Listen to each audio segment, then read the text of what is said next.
Good morning, everyone. Happy Saturday. So, I was going through my social media, also just reading various articles as I normally do, and I came across this traumatic and disheartening situation with Dr. Candia-Bailey. Let me make sure that's okay. Dr. Antoinette Candia-Bailey. She was the VP of Student Affairs at Lincoln University. So it's very such a tragic situation and story, and it really breaks my heart to hear of a successful Black woman who felt that there were no other options. She was so distraught, depressed, and stressed with her life and the things that were going on. She was being harassed and bullied at work. She didn't get the support that she needed from her leaders. The president of the college was aware and kind of dismissed what was happening. And so this reminds me of why the work that I do is so important.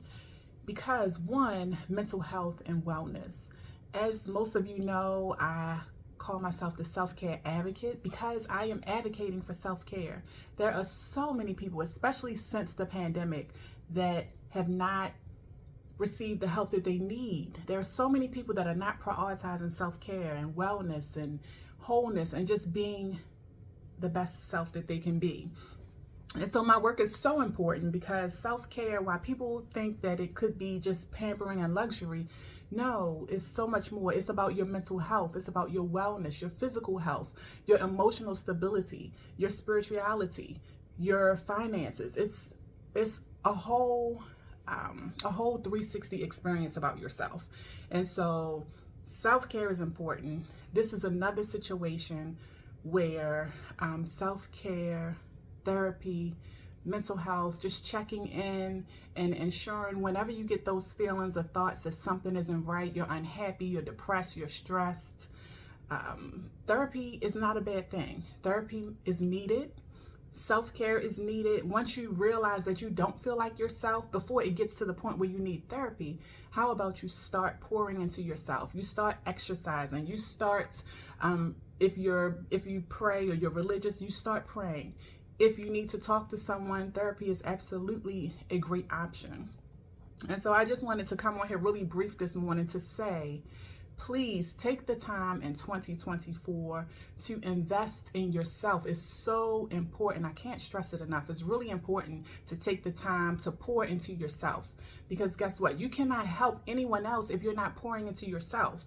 And so that's one thing. The second reason why this work is so important is because as leaders, we have to pour into ourselves and we have to pour into our team.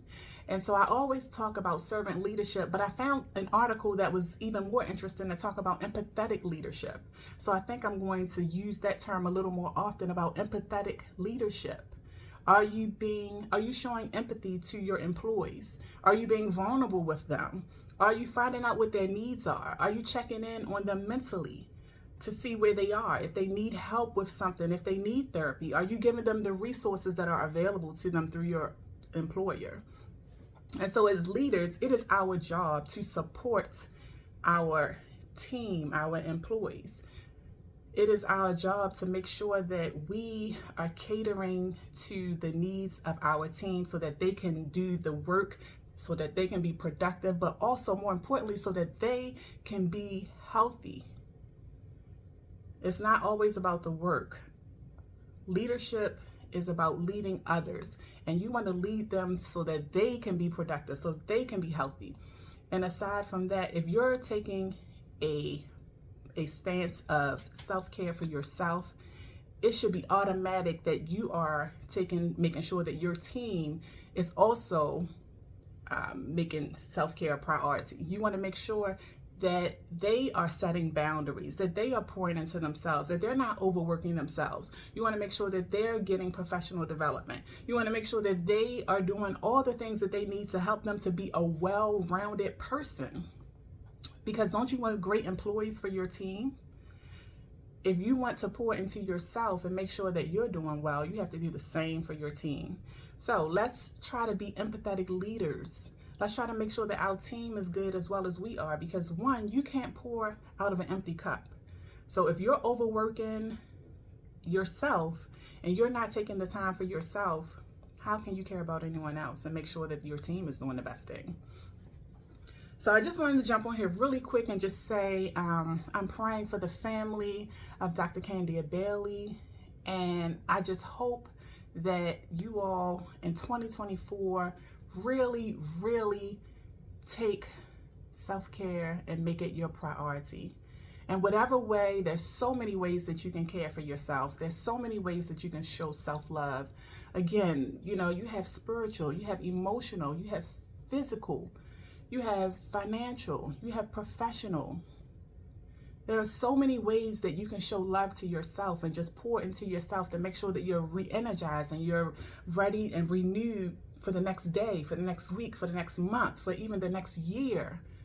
But you have to pour into yourself to make sure that you are whole, to make sure that your mental health is good, to make sure that you're physically good. Because again, you can't do the work that you were designed to do if you're not whole. So I just want to say, if you aren't following me, please, I'll be sharing a lot more videos on how to better take care of yourself, how to love on yourself. As leaders, how can we help our team?